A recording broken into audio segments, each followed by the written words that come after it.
Hello and welcome. This is rooflemonger, my friends. We got some interesting numbers to pour over in today's video. So hey, it is the new year. It is now 2026 and we got a whole big year of events ahead of us, not the least of which is we got a bunch of Evos to go to, and the first major stop of those will be Evo Japan. And very recently, I saw a very interesting tweet about just the current numbers for Evo Japan, as you're seeing on the screen right now. And, well, they tell a story, don't they? That Street Fighter number sure is a heck of a lot bigger than everything else. And there's a lot of reasons for it, like Street Fighter 6, I think is very fair to say the top dog in fighting games right now. Of course, that would be number one. And we are in the fighting game renaissance, but Street Fighter's hitting extra hard in Japan right now. Like in Japan, it is like the 90s all over again, as far as Street Fighter is concerned. But the thing with those numbers is just how disparate the numbers are between Street Fighter and everything else. Which specifically, let's look at Tekken 8. Tekken 8's nominally the number 2 fighting game right now. And Street Fighter's more than a little ahead of it, to the tune of near on 20 times more entrants. Now, there's a couple of things to say. There's a couple of caveats here. One, entrance is not over anytime soon. Evo Japan is not in January or anything like that. Evo Japan runs through the beginning of May, so there's plenty of time for more entrants, right? But, you know, early indications are early indications. For a direct comparison, let's look at Evo's last year. So for Evo Las Vegas, Evo Prime, obviously Street Fighter still had the most amount of entrants, but you know, Tekken 8 not too far behind. More than half of the people who entered Street Fighter anyways. Now, let's look at Evo Japan last year. Now again, Japan overwhelmingly favors Street Fighter over everything else, but even then, the gap, while it's still there, is not quite as large. 6 times as many entrants isn't quite as big of a number as almost 20 times as many entrants. So, again, one of the stories here, Street Fighter and Japan, match made in heaven, they love it. But Tekken 8, I don't love using this term, but Tekken 8 might be falling off. It's certainly one story that could be told by looking at the numbers. And again, numbers not set in stone, this is the early stuff. There is still more time for the months down the road to register, but early indications are exactly that, and early indications are Tekken's not as popular. Like, once again, to look at the original numbers here. Strive has more entrants. Guilty Gear Strive has more entrants than Tekken 8. Darkstalkers has more entrants than Tekken 8. Which is a very salacious thing to say, because Darkstalkers is 30 years old, right? Vampire Saviors came out in 1997. Now, to be fair, since this is a moving target, I just took the recent poll of the actual numbers at the moment of me making this video, and Tekken 8 has slightly pulled up ahead of Darkstalkers, but not by a lot. And even though we're working on a smaller scale compared to everything to Street Fighter, Guilty Gear Strive is still a good deal ahead of Tekken 8. So losing to Street Fighter is whatever, especially in Japan, because everything's going to lose to Street Fighter in terms of numbers. But your main competition points in terms of entrants here are Guilty Gear Strive, which is an older game that came out in 2021, and then the next closest, which was beating it for a while and may yet beat it again, was a game from 1997. And these kind of numbers, especially compared to last year, where Tekken 8 had a lot more entrants, kind of take a point to maybe just how disastrous Tekken 8 Season 2 really was, at least competitively. Generally speaking, with rare exceptions, year over year, any game's going to have fall off over time in terms of numbers. That's just kind of how that goes.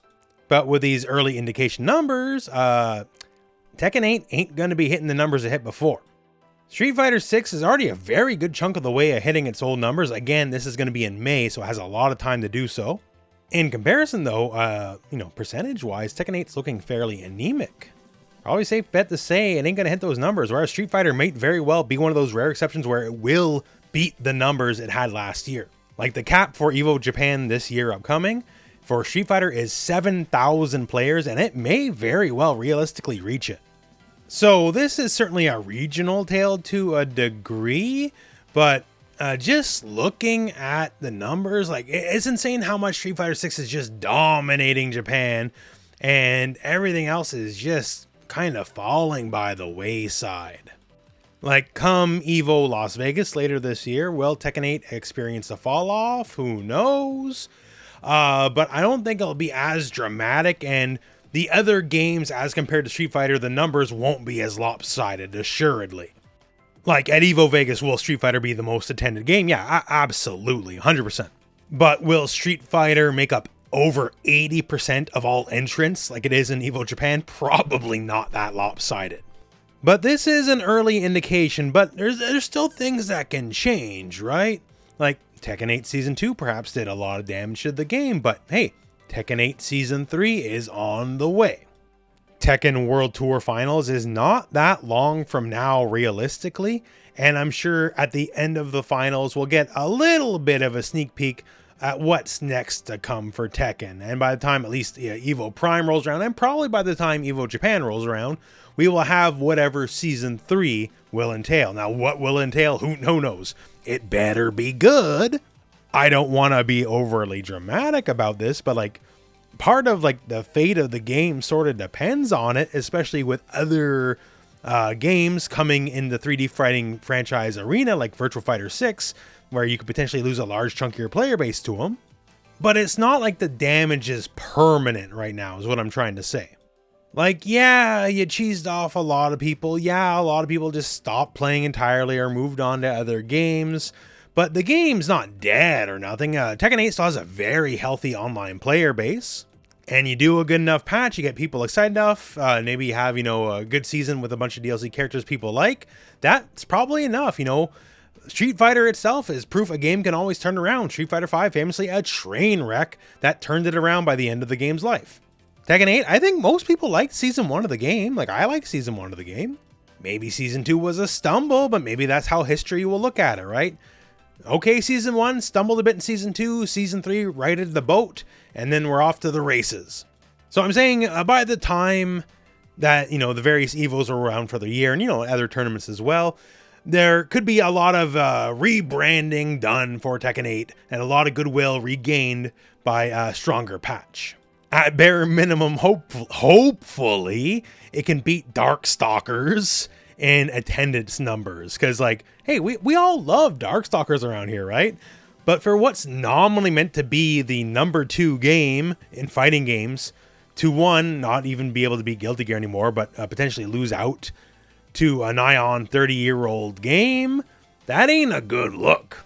Although that said, what is a good look is, hey, Capcom, people still care about Darkstalkers and a lot. Maybe y'all should think about getting on that again at some point. Just saying. And also on that note, with the Guilty Gear Strive numbers being healthy for Japan, and you gotta assume they're gonna do even better yet in like North America for Evo Las Vegas, whenever Guilty Gear Strive 2.0 comes out, if it's out at all in this time frame, that can be some pretty magic numbers. Like, I'm very interested in seeing what Strive 2.0 is. I know I've already made some videos on in the past about it. A lot of y'all are also very interested. If the characters are good, the big reworks on the system stuff is good, I can see Strive having a pretty major revival. But this is one of those deals where time will tell. I bring it up mostly because even though the numbers are nowhere near yet done, because there's still plenty of time for people to register for Evo Japan, I just find this kind of stuff fascinating to see just where the numbers lie in an early stage. Because it kind of tells a story in and of itself. And that story is Street Fighter is definitely the top dog right now. And to be fair, it usually is, except for those couple years where Dragon Ball FighterZ was. But it's starting to look like the gap between first and second place in fighting games is widening a fair bit. Definitely interested in seeing where the numbers will shake out in the end. If Guilty Gear actually manages to stay ahead of Tekken 8, both in Evo Japan and perhaps Evo Vegas as well, that'd be something. But again, time will tell on that. I just wanted to present the numbers because I think they're neat. And that said, that is the news for today. So, thank you very much for watching. Hope this video has found you well, and go out and play some fighting games.